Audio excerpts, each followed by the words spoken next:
કૃષ્ણ હર મહાદેવ. તારીખ 31 જુલાઈથી લઈ અને 4 ઓગસ્ટ સુધી પંચંગ બેસે છે. તો એ પંચંગ દરમિયાન આપણે કયા 5 કાર્યો ન કરવા જોઈએ એની સંપૂર્ણ માહિતી આપને બતાવું છું. એ પહેલાં આ વિડીયોને સેવ કરી લો. આપના દરેક સ્નેહીજનોને આ વિડીયો અવશ્ય શેર કરો.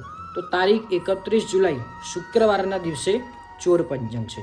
તો એ દિવસે પૈસાની લેવડ દેવડ ન કરવી, પૈસાની બાબતમાં ખાસ ધ્યાન રાખવું. ત્યાર પછી બીજા નંબરે 1 ઓગસ્ટ કહેતા શનિવારના દિવસે મૃત્યુ પંચંગ છે. તો એ દિવસે વાહન ચલાવવામાં ખાસ આપે ધ્યાન રાખવું. ત્રીજા નંબરની અંદર 2 ઓગસ્ટ કહેતા રવિવારના દિવસે રોગ પંચંગ છે. તો એ દિવસે ભોજનમાં તામસી આહાર ન લેવો, સ્વાસ્થ્યનું ખાસ આપે ધ્યાન રાખવું. ત્યાર પછી 3 ઓગસ્ટ કહેતા સોમવારના દિવસે રાજ પંચંગ છે. તો એ દિવસે વ્યવહારમાં, ધંધામાં, બિઝનેસમાં દરેક જગ્યાએ આપે ગુસ્સો ન કરવો, મનને શાંત રાખવું. અને છેલ્લે 4 ઓગસ્ટ કહેતા મંગળવારના દિવસે અગ્નિ પંચંગ છે.